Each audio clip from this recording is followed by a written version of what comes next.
사랑과 진정으로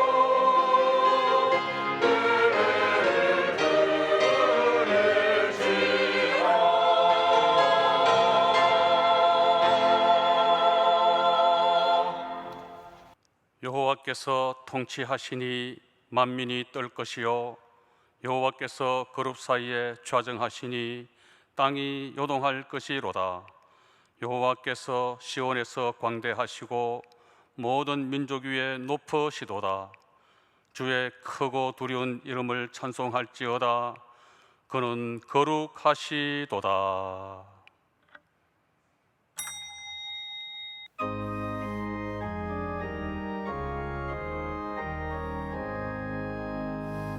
만복의 근원 하나님 온 백성 찬송 드리고 저천사여 찬송하세 찬송 성부 성자 성령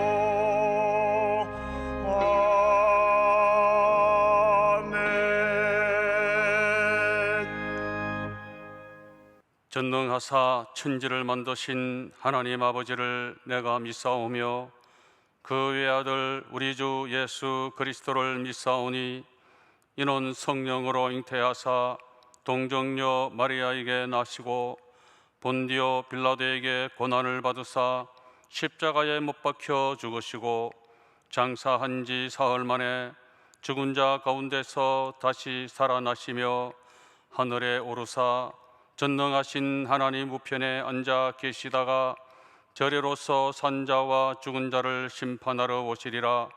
성령을 믿사오며 거룩한 공회와 성도가 서로 교통하는 것과 죄를 사하여 주시는 것과 몸이 다시 사는 것과 영원히 사는 것을 믿사옵나이다.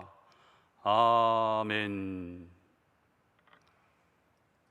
엘림 성가대 찬양 예술회 당회장 전무사님께서 누가복음 5장 1절부터 11절 강해로 말씀해 주시겠습니다.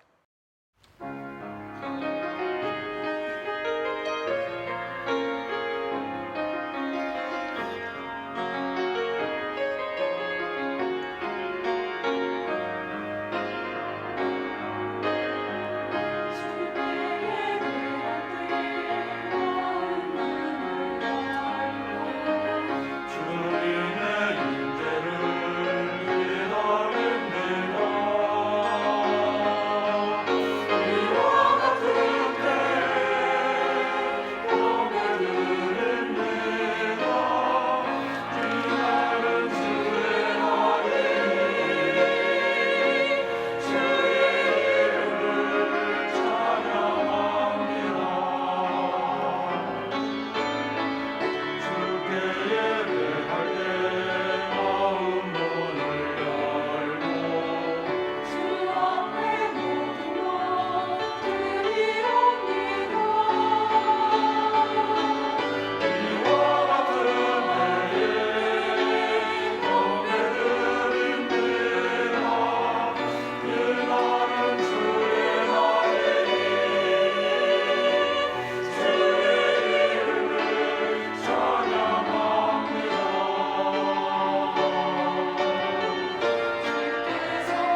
성령께서 우리 가운데 계십니다.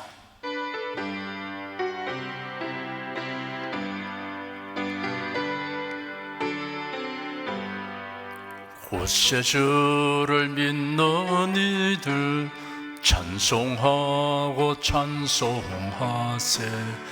맘과 뜻과 힘 다하여 경배드리세. 은혜 진리 되신 예수 영원토록 변함없네. 성도들아 주를 믿어 길이 섬기세. 기도하겠습니다. 죄인들을 구원하여 자녀 삼으시고 하나님을 경외하고 사랑하며 살게 하여 주신 하나님을 찬송합니다. 날마다 우리가 하나님의 능력을 의지하여 활동할 수 있음을 감사드립니다. 하나님께서 공급하시는 힘이 아니면 우리가 아무것도 할 수 없음을 고백합니다. 우리가 어떤 상황에 처하든 무슨 일을 만나든지 도우심과 인도하심을 하나님께 구하면 적절한 도움을 주시며 선을 이루어 주시니 감사합니다. 이 세상 나그네 생활이 끝나면 예수님이 예비하신 아버지의 집으로 인도하여 주심을 믿습니다. 예언된 종말의 징조들을 살펴보므로 우리를 데리러 다시 오실 예수님을 맞이할 때가 임박하였음을 알고 설레는 마음으로 살아갑니다. 세상에 줄 수 없고 빼앗아갈 수 없는 이런 소망을 가지고 살게 된 것을 감사드립니다. 이러한 믿음과 소망으로 인하여 우리가 항상 담대하고 낙관적인 마음으로 살아갑니다. 성령께서 우리의 마음과 생각을 주장하시고 지켜주시옵소서. 주 예수 그리스도 이름으로 기도드립니다. 아멘. 국내 국외 각 가정과 각 처소에서 예배드리시는 성도 여러분에게 우리 주 예수 그리스도의 은혜가 충만하기를 축복합니다. 성령께서 이 시간 우리 각 사람에게 살았고 운동력 있는 말씀의 권능을 풍성하게 체험하게 하여 주시고 예수님을 아는 지식이 더하게 하실 것을 확신합니다.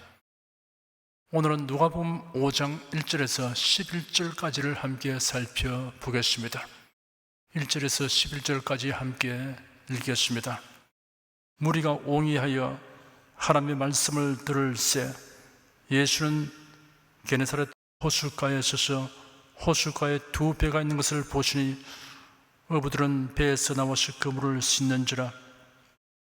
예수께서 한 배에 오르시니 그 배는 시몬의 배라. 육지에서 조금 뛰기를 청하시고 앉아서 배에서 무리를 가르치시더니 말씀을 마치시고 시몬에게 이르시되 깊은 데로 가서 그물을 들여 고기를 잡으라. 시몬이 대답하여 가로되 선생이여 우리들이 밤이 맞도록 수고를 하였으되 얻은 것이 없지만은 말씀에 의지하여 내가 그물을 내리리다 하고 그리한즉 고기를 애운 것이 심히 많아 그물이 찢어지는지라.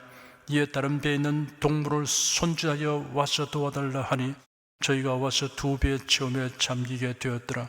시몬 베드로가 이를 보고 예수의 무릎 아래 엎드려 가로되 주여 나를 떠나소서 나는 죄인이로소이다 하니 이런 자기와 및 함께 있는 모든 사람이 고기에 잡힌 것을 내어 놀라고 세베대의 아들로서 시몬의 동업자인 야고보와 요한도 놀랐음이라. 예수께서 시몬에게 일러 가라사대 무서워 말라. 이제후로는 네가 사람을 취하리라 하시니 저희가 배들을 육지에 대고 모든 것을 불에 두고 예수를 쫓으니라. 팔레스틴 북쪽 지역에 두 개의 호수가 있습니다. 그 중에 아래쪽에 있는 큰 호수가 게네사렛 호수입니다. 게네사렛은 호수의 북서쪽 연변에 자리 잡고 있는 평야의 이름입니다. 게네사렛 호수의 최초의 이름은 긴네렛 혹은 긴네롯이었습니다. 긴네렛은 비파라는 뜻으로 그 모양이 비파와 같이 생긴 까닭에 붙여진 명칭입니다. 바벨론 포로 시대 이후에 그 이름이 와전되어 게네사렛이 되었습니다. 신약 시대에는 일반적으로 갈릴리 바다로 불리어졌으며 갈릴리는 호수의 서쪽 지역을 가리키는 옛 이름입니다. 디베랴 바다라고도 불렀는데 이는 게네사렛 호수 서편에 로마의 디베랴 황제를 위해 건설한 도시 이름에서 유래되었습니다. 호수의 길이가 약 21km이고 폭은 최대치가 약 13km입니다.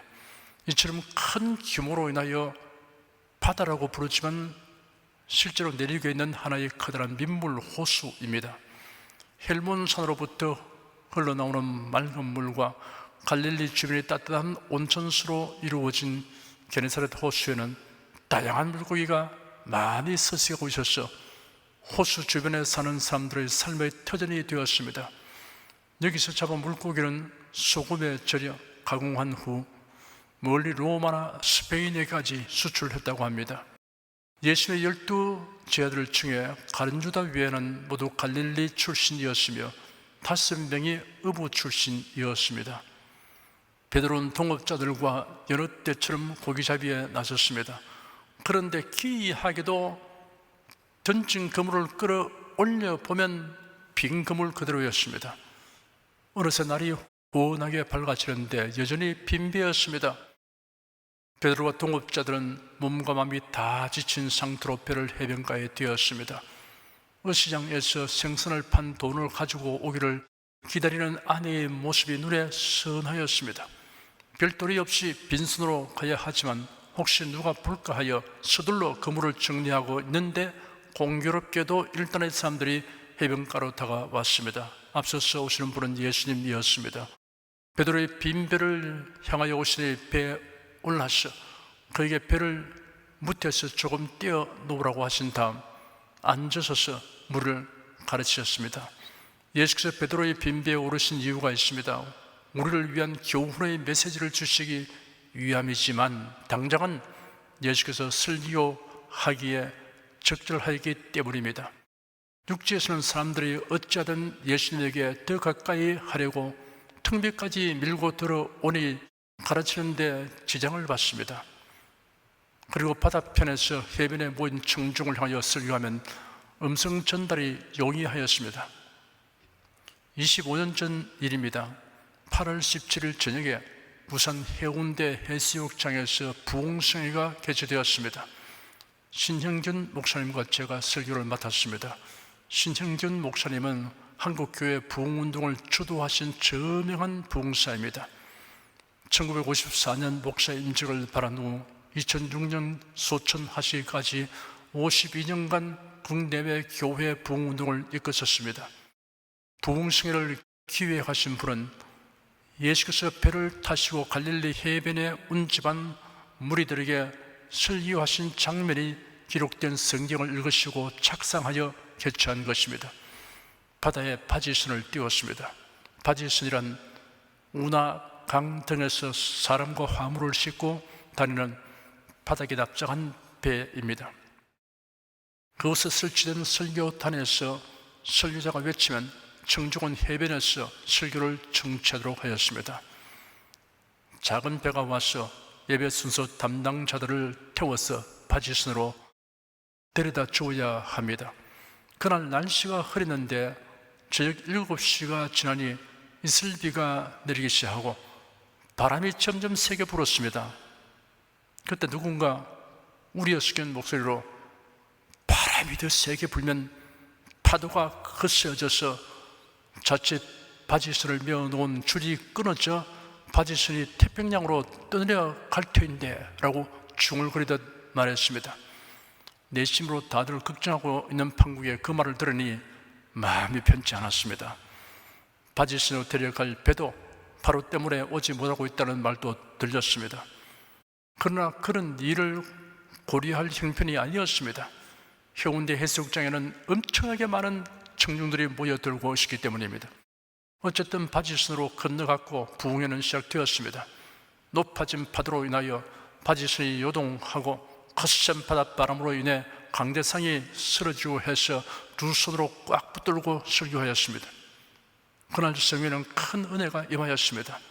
하나님의 도우심으로 바지선이 거센 파도를 잘 견뎠기에 지금 제가 이 자리에 있는 것입니다. 정말 잊을 수 없는 부흥회였습니다. 오늘 본문을 읽으면 해운대 해상파지선 위에서 설교한 일이 연상되곤 합니다. 다시 본문으로 돌아가 봅시다. 예수께서 설교를 마치시고 곧장 베드로에게 깊은 곳으로 가서 그물을 내려 고기를 잡아라 라고 지시하셨습니다. 의외의 말씀에 베드로와 그의 동료 어부들뿐 아니라 해변가의 무리들이 한결같이 귀를 의심하였습니다. 가당치 않은 말씀이라고 생각되기 때문입니다. 목수 출신의 예수께서 이름난 어부인 베드로에게 깊은 곳으로 가서 고기를 잡아라 라고 지시하기 때문이었습니다. 그뿐만이 아닙니다. 베드로와 그 동업자들은 노련한 어부들인데도 밤새 끝 고기를 잡지 못한 상황입니다. 그물을 내려 고기를 잡는 가장 좋은 시간은 밤인데 지금은 아침 햇빛이 호수를 뒤덮은 아침입니다. 호수의 수심은 50에서 60m가 됩니다. 얕은 곳에서 저인망으로 끌고 다니면 몇 마리 잡힐지 몰라도 물고기가 벼의 그림자만 어른거려도 아주 깊이 참수해버립니다. 그런데 베드로가 던지는 그물은 저인망 정도가 아닙니다. 밤새도록 헛수고 하느라고 몸과 마음이 다 지쳐서 만사가 다 귀찮은 징입니다. 얼굴을 다 정리해 놓은 상태입니다. 군중이 지켜보고 있는 상황입니다. 군중들이 이번엔 베드로가 대답하는 말에 그들의 귀를 의심하게 되었습니다. 선생님, 우리들이 밤이 새도록 수고를 하였을 때 얻은 것이 없지만은 말씀에 의지하여 내가 그물을 내리겠습니다 라고 말한 것입니다. 잠시 후에는 군중들이 자기들이 눈을 의심하게 되는 광경을 보게 되었습니다. 바닷가에서 물이 깊은 안쪽으로 배를 지어간 베드로가 그물을 던졌습니다. 엄청난 일이 발생했습니다. 얼마나 고기가 많이 잡히든지 그물을 당연히 찢어질 것 같아서 중단하고 다른 배에 있는 동료들에게 와서 도와달라고 손짓했습니다. 그들이 와서 그물을 끌어올려 2배 가득 채우니 배가 가라앉을 정도였습니다. 저것 좀 봐요. 도저히 믿기지 않는 일이 일어났어요 라고 사람들이 이구동성으로 감탄사를 발했습니다. 이제부터 지난 주일에 다 다루지 못한 교훈들을 마저 말씀해 드리겠습니다. 첫째, 우리가 당면하는 공경은 하나님을 가까이 하게 되는 기회가 된다는 교훈입니다. 위기는 기회다라는 격언은 성경적입니다. 공경에 처할 때 하나님께서 다가오셔서 여러모로 도와주신다는 사실을 아는 것은 신앙생활의 연륜이 더하여 갈수록 누적되는 체험 중의 하나입니다. 베드로와 그의 동업자들이 밤새 그 그물을 던졌으나 아무것도 잡지 못하여 빈 배와 빈 그물인 상태로 아침을 맞이하였으니 그 심정은 충분히 짐작이 갑니다. 빈 배처럼 그들의 마음은 공허하고 허탈했습니다. 일이 순조롭고 기대한 것이 성취되고 있을 때는 아무리 바쁘고 일이 많아도 신이 나서 피곤한 줄을 모릅니다. 반면에 일이 꼬이고 실패가 거듭되면 마음고생이 겹쳐서 기진맥진하게 됩니다. 맥 빠지게 되고 쉽게 피로감이 생깁니다. 그물을 싣고 있는 베드로의 손에는 힘이 빠져 있었습니다. 바로 그때 예수님이 그에게로 오셨습니다. 만일 베드로가 물고기를 많이 잡았다면 그의 배에는 예수님이 들어와서 앉을 자리도 없을 뿐 아니라 너무 바빠서 예수님의 말씀을 들을 기회도 없었을 것입니다. 지금은 잡은 물고기를 빨리 담아서 어시장으로 가야 합니다. 능고 뜰 새 없는 형편이니 죄송하지만 모실 수 없습니다. 꼭 이 배를 쓰시려면 제가 간 후에 사용하든지 말든지 하십시오 라고 응대했을 것입니다. 육체적, 경제적, 사회적으로 어떤 곤란에 직면하거든 당면한 일에만 집착하지 말고 주님께서 여러분 자신의 마음속에 좌정하셔서 말씀하실 수 있도록 해야 합니다. 그런데 사람들은 흔히 그 반대로 생각하고 행동하는 경향이 있습니다. 직장을 잃었습니다. 사업이 파산되었습니다. 지금은 신앙적 문제를 생각할 겨를이 없습니다. 몸이 병들었습니다. 고통이 심합니다. 다른 것을 생각할 수 없습니다. 가정이 파탄증에 이르게 되었습니다. 그래서 지금은 주님을 가까이 할 마음의 여유가 없습니다. 베드로가 이같이 말했다고 가정해 봅시다. 선생님, 저는 고기잡이에 실패했습니다. 빈손 들고 집으로 돌아가야 합니다. 저희 마음이 몹시 착잡합니다. 그래서 저는 선생님을 모실 마음의 여유가 없습니다. 오늘 당장 필요한 돈을 융통하기 위해 돌아다녀야 할 판국입니다. 대단히 죄송합니다. 만일 베드로가 그렇게 했다면 그날 그에게 다가온 행운을 잃어버렸을 것입니다. 사랑하는 여러분에게 말씀드립니다. 여러분이 살아가면서 어떤 공경에 처하거든 이렇게 말하십시오. 주님, 제 마음을 비워 놓았습니다. 좌정하여 주시옵소서. 그리고 말씀하여 주시옵소서. 둘째, 믿음이 생기기까지 주님의 말씀을 경청해야 한다는 교훈입니다. 베드로는 처음에 군중들을 의식하여 곤혹스러웠습니다. 그가 고기잡이에 실패한 것을 보고 화제거리를 삼을 것이라는 생각에 집착했습니다. 이런저런 소리가 들리는 것 같았습니다. 그러나 그것은 잠시였습니다. 예수님이 입을 열어 말씀하기 시작하니 그 말씀이 베드로의 마음에 깊이 파고들었습니다. 해변으로 몰려온 사람들이 예수님의 말씀을 가까이서 들으려고 서로 밀치기 때문에 예수님이 배를 타고 해변가의 무리를 향하여 설교하신 것입니다. 그런데 베드로는 예수님을 자신의 빈배에 모셨으니 바로 곁에서 말씀을 듣게 되었습니다. 교회에서도 앞자리에 앉아서 들으면 설교자에게 더 집중할 수 있습니다. 지금은 방송 음향기기의 발전으로 여러분이 어느 자리에 있든지 설교자의 모습을 보고 그 음성을 듣는데 어려움이 없으니 참으로 좋은 시대입니다. 베드로는 주님의 말씀에 심취하게 되었습니다. 주님의 말씀이 그의 심령 속에서 작용하는 것을 느꼈습니다. 주님의 말씀은 살았고 운동력이 있습니다. 생명력이 있고 운동력이 있습니다. 씨앗을 심으면 씨앗 안에 있는 생명력이 작용하여 몸이 트고 뿌리를 내리게 하여 자라나서 그 씨앗에 내재된 유전자의 프로그램에 따라 꽃을 피우고 열매를 맺게 됩니다. 주님의 말씀도 그러합니다. 하나님의 말씀은 씨앗과 같아서 마음밭에 심어 놓으면 여러 가지 믿음을 자라게 합니다. 그러므로 우리의 삶의 현실에 기적과 변화와 승리를 가져오는 믿음을 얻기 위해 하나님의 말씀 듣기를 즐거워하고 말씀을 주야로 묵상해야 할 것입니다. 믿음은 들으면서 나며 들으면 그리스도의 말씀으로 말미암았느니라 하였습니다. 사막에서 자라는 어떤 식물의 씨앗은 습기에 접촉만 해도 오싹이 텄니다. 손바닥에 물을 조금 적시고 그 씨앗을 올려놓으면 즉시 씨앗의 껍질이 열리면서 싹이 텄니다. 어떤 씨앗은 여러 해 만에 싹이 텄니다. 중국이 원산지인 어떤 나무는 씨를 심고 여러 해 동안 영양분을 주며 인내심을 가지고 돌보아야 한다고 합니다. 어느 날 싹이 트면 불과 몇 개월 만에 큰 나무가 되어버린다고 합니다. 하나님의 말씀도 이와 같아서 듣는 순간 믿음이 생겨나는 경우가 있고 여러 번 경청하고 상고하는 열심과 인내가 필요한 경우가 있습니다. 하나님의 말씀으로 말미암은 믿음에는 하나님의 신실함과 사랑과 능력이 그 가운데 있습니다. 그 믿음은 기적과 이사를 나타냅니다.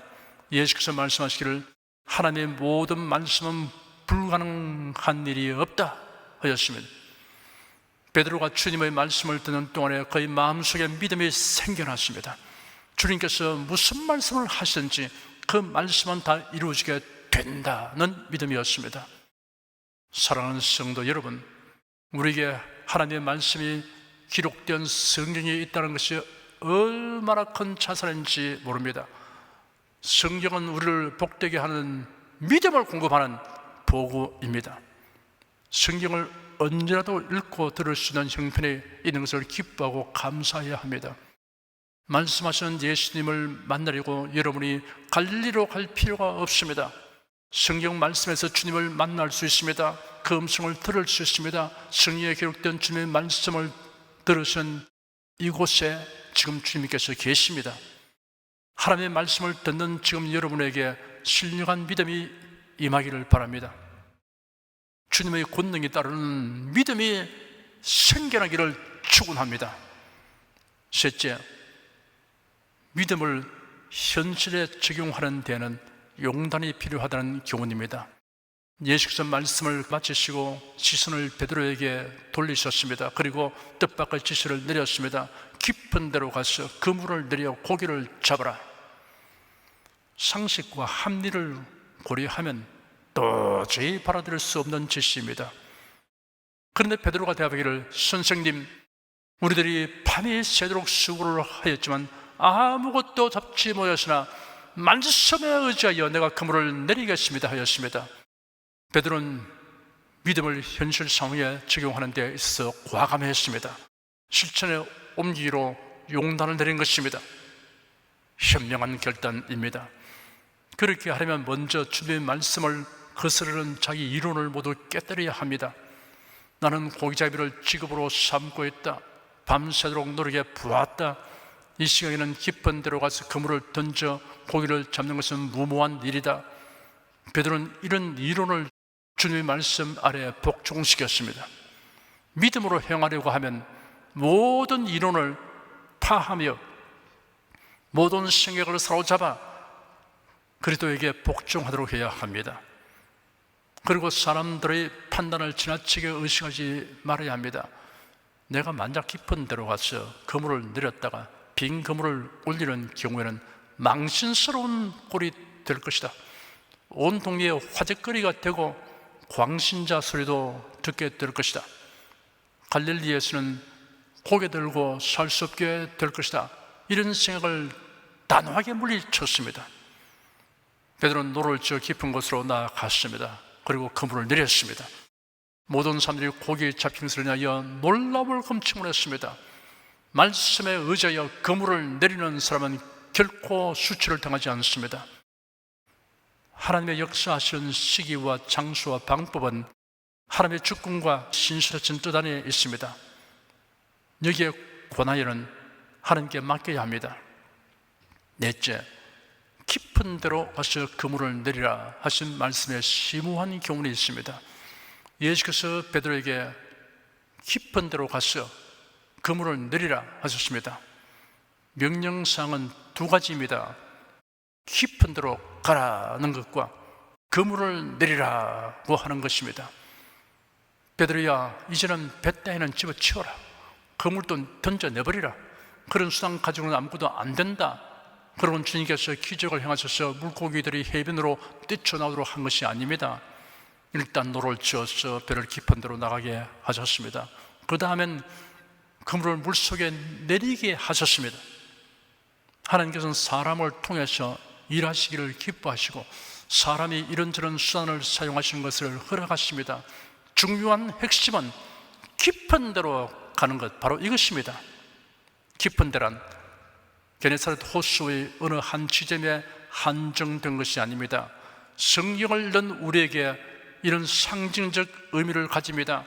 주님께서 지시한 그곳이 깊은 데입니다.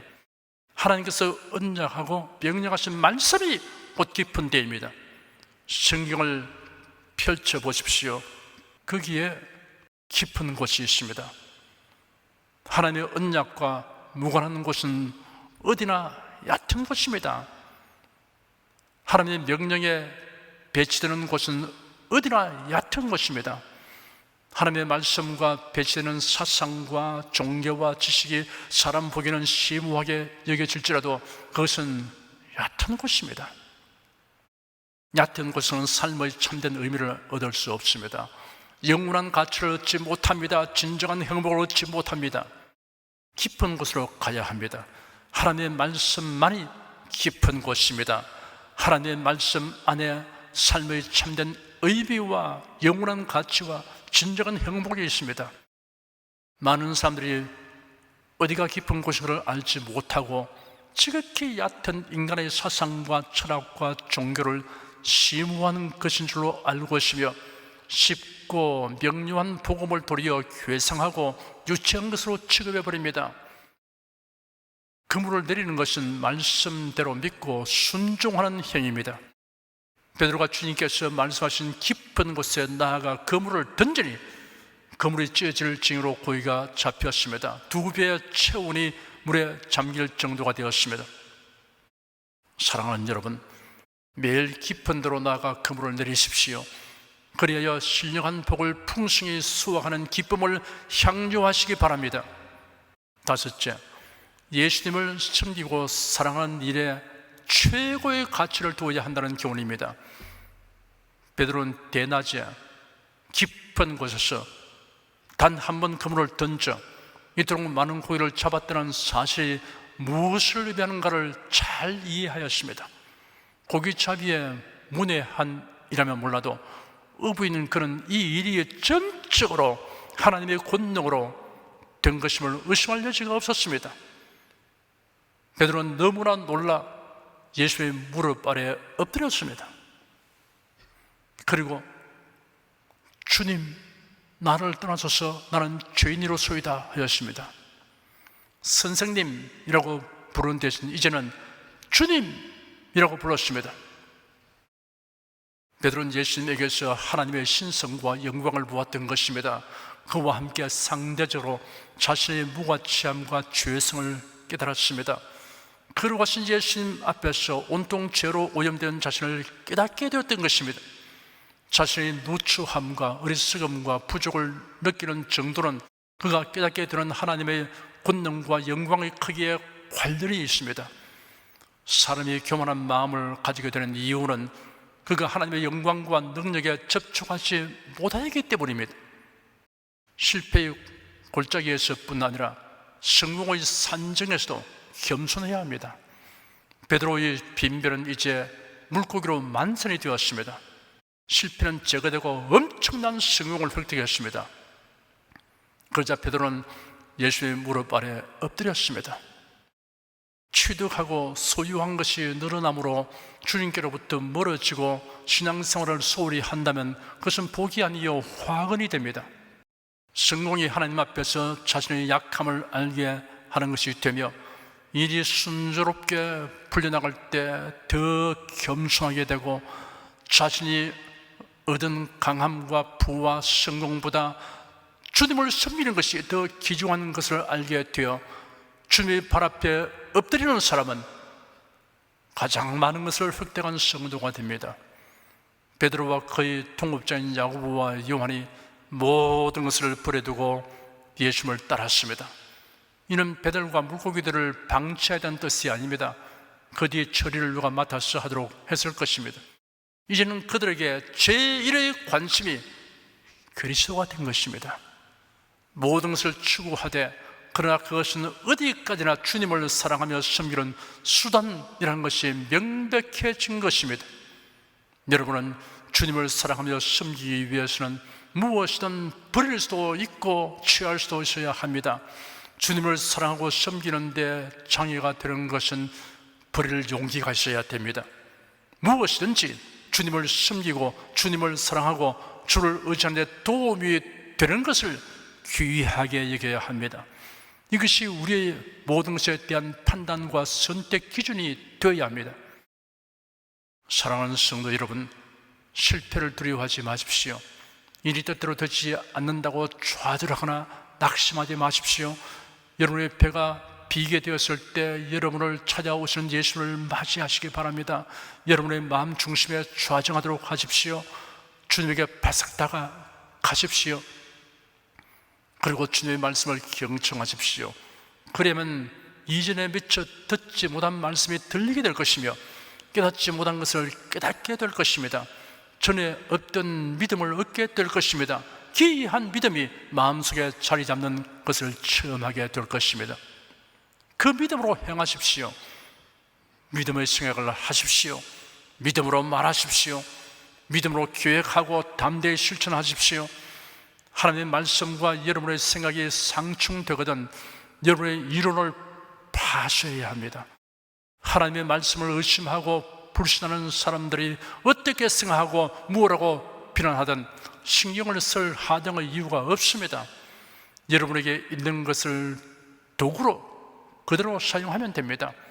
노를 젓는 기술을 사용하고 있는 그물을 사용하면 됩니다.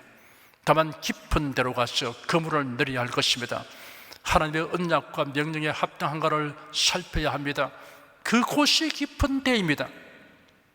빈배로 인하여 주님을 모시고 말씀의 은혜를 받는 기회를 갖게 된 이야기, 깊은 데로 가서 그물을 들여 만선이 된 이야기, 소원 성취와 풍부하게 됨으로 더욱 자신의 부족을 알고 겸손하게 된 이야기, 그리고 모든 것보다 예수님을 사랑하고 섬기는 것에서 최고의 가치와 행복을 알게 된 이야기가 여러분의 간증이 되기를 축원합니다.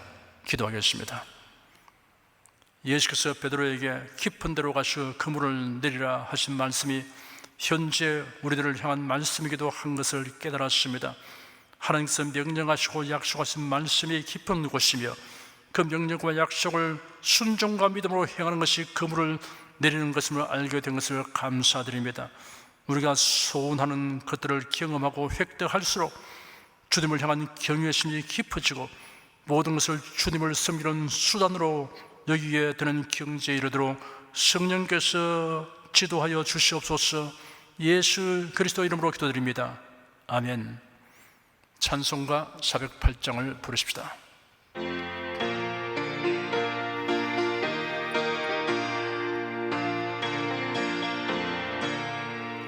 내 주 하나님 넓고 큰 은혜는 저 큰 바다보다 깊다. 넓고 닷줄을 끌러 깊은 데로 저 한가운데 가보라. 언덕을 떠나서 장파에 배 띄워 내 주 예수 은혜의 바다로 내 맘 거쳐가라. 왜 너 인생은 언제나 거기서 저 큰 바다 물결 보고 검빈 모르는 깊은 바다 속을 한번 헤아려 안 보나.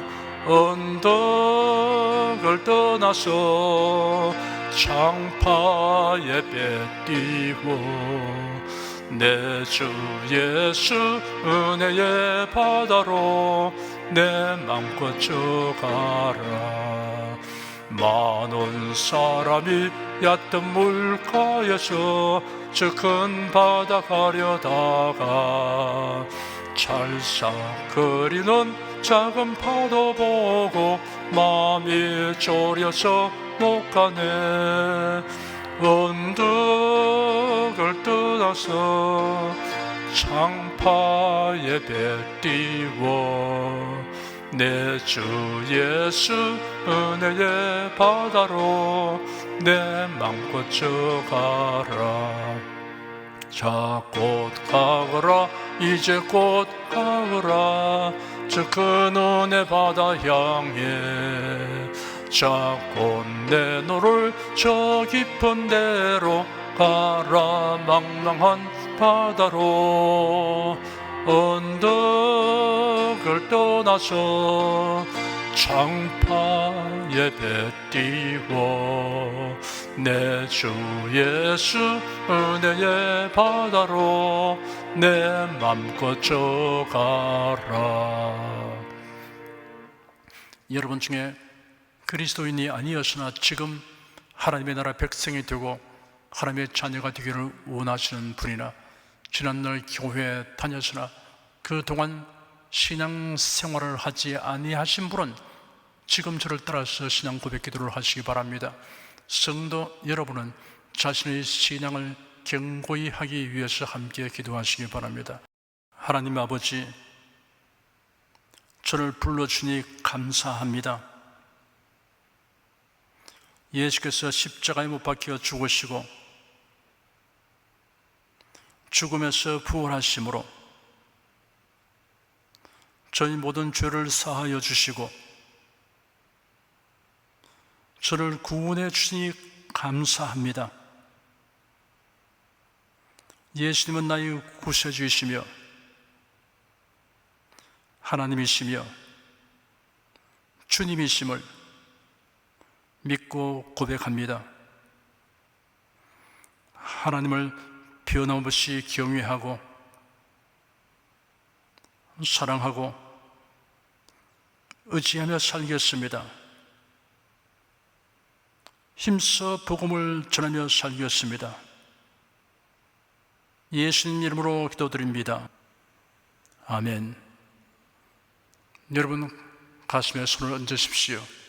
우리 기도를 응답하신 하나님을 앙망하시기 바랍니다. 병약한 분들은 아픈데 믿음의 손을 얹으십시오. 주 성령께서 우리 가운데 임하여 계십니다. 예수님의 사랑과 능력과 대속의 은혜로서 우리를 치료하여 주십니다. 성령의 나타남과 능력으로 표적과 기사를 베풀어 주십니다. 나는 너희를 치료하는 여호와임이라. 예수께서 가르치시며 천국 복음을 전파하시며 모든 병과 모든 약한 것을 고치시니라. 너희 중에 병든 자가 있느냐 위하여 기도할지니라. 믿음의 기도는 병든 자를 구원하리니 주께 스스로를 일으키시리라. 병 낫기를 위하여 서로 기도하라. 이러한 성경 말씀에 의거하여 우리가 하나님께 신중을 간구하오니 응답하여 주시옵소서. 너희가 어찌 뭐라면 구하지 않기 때문이라고 말씀하셨으므로 기도하는 담력과 즐거움을 주니 감사합니다. 믿는 자들에게 이런 표적이 따르리니 병든 자에게 손을 얹으면 나으리라 하신 약속을 조차 지금 연약하고 병든 곳에 손을 얹고 간구하는 모든 성도들에게 하나님의 권능이 임하여 낫게 하여 주시옵소서. 병들어 고통하는 친족과 교우들을 위하여 기도하오니 불쌍히 여기시고 치료하여 주시옵소서. 모든 병과 모든 약한 것을 고치신 예수님께 간구합니다. 상한 몸, 병든 물 고쳐 주시옵소서. 뇌, 구강, 혀, 척수, 갑상선, 림파선, 뼈, 골수, 인대, 관절, 디스크, 근육, 신경, 혈액, 혈관, 피부를 고쳐 주시옵소서. 시각기관, 청각기관, 심장, 호흡기, 소화기, 비뇨기의 기능이 완전하게 하여 주시옵소서. 예수 그리스도 이름으로 명한다. 병만은 물러가라. 통증과 염증은 나을지어다. 암과 중량은 소멸될지어다. 각종 장애는 치유될지어다. 예수 그리스도 이름으로 명하노라. 지금 낫게 될지어다. 순식간에 나을지어다. 모든 병과 모든 약함은 치유될지어다. 병약의식은 제거되고 건강의식으로 충만하게 될지어다. 신주의 능력이 몸과 마음에 계속 머물러 있게 하여 주시옵소서. 몸과 마음이 마치 외양간에서 나온 송아지처럼 독수리가 날개치며 올라감 같이 활기차게 하여 주시옵소서. 생활에 다가오는 풍파는 고요하고 잠잠하게 하여 주시옵소서. 모든 일에 항상 모든 것이 넉넉하여 드리고 베푸는 일을 풍성하게 행하도록 하여 주시옵소서. 슬픈 일을 당한 성도들에게 주님께서 손 내밀어 붙들어 주시고 주님의 음성을 들려 주시옵소서. 슬픔보다 더 큰 위로가 임하여 속히 극복하게 하여 주시옵소서. 가정이 평안하고 가정에 모두 독실한 신앙을 가지게 하여 주시옵소서. 탁월한 지혜와 명철을 주셔서 모든 일을 바르게 분별하고 판단하며 선택할 수 있게 하여 주시옵소서. 어쩌나 오늘이나 동일하신 예수께서 지금도 우리를 용서하시고 치유하시며 위로하여 주시니 감사합니다. 예수 그리스도 이름으로 기도드립니다. 아멘. 내 믿음대로 될지어다. 기쁘고 감사한 마음으로 예물을 드리십시다. 천지 만물을 창조하시고 주관하시는 거룩하신 하나님 아버지, 지난 한 주간 우리를 주님의 돌보시는 은혜 가운데 살게 하시고 오늘 거룩한 주의 날에 성도들이 모여 신령과 진정의 예배를 드리게 해주시니 감사합니다. 이 시간 설교를 통하여 은혜와 진리의 말씀을 듣고 깨닫게 하시니 감사드립니다. 우리가 주님의 말씀대로 행하며 살기 원하오니 권능의 손길로 도와주시옵소서. 주님께서 베풀어 주시는 은혜에 감사하며 정성껏 예물을 드려오니 기쁘게 받아 주시옵소서. 우리 주 예수 그리스도 이름으로 기도드립니다. 아멘.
드리신 예물 위해 축복하겠습니다. 하나님께 감사헌금 11조 건축금 선교헌금 1,000교회 설립헌금을 드렸습니다. 향기로운 제물로 연락해 주시고 우리 성도의 모든 산업을 풍성케 하여 주시옵소서. 예수 그리스도 이름으로 축복하며 기도드립니다. 아멘. 교회 소식 말씀해 드리겠습니다. 교회학교 중고등부 여름 수련회는 7월 29일 금요일과 30일 토요일 양일간에 걸쳐서 전원 승인해서 숙박은 하지 않고 이틀간 진행되며, 청년 수련회는 8월 5일 금요일은 줌을 활용한 온라인 수련회로, 6일 토요일은 전원 승인해서 직접 만나는 수련회로 진행됩니다. 성도 여러분은 자녀들이 모두 수련회에 참석할 수 있도록 독려하여 주시기 바랍니다. 인생입니다. 성령 부르겠습니다.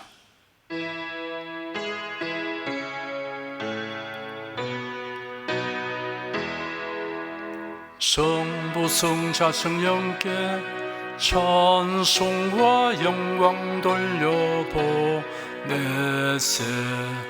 대초로 지금까지 또 영원 무궁토록 성삼위께 영광 영광. 아멘. 우리 주 예수 그리스도의 은혜와 하나님 아버지의 사랑과 성령의 교통하심이 은혜와 진리 가운데 살아가는 모든 성도들 위해 임하시옵기를 축원합니다. 아멘.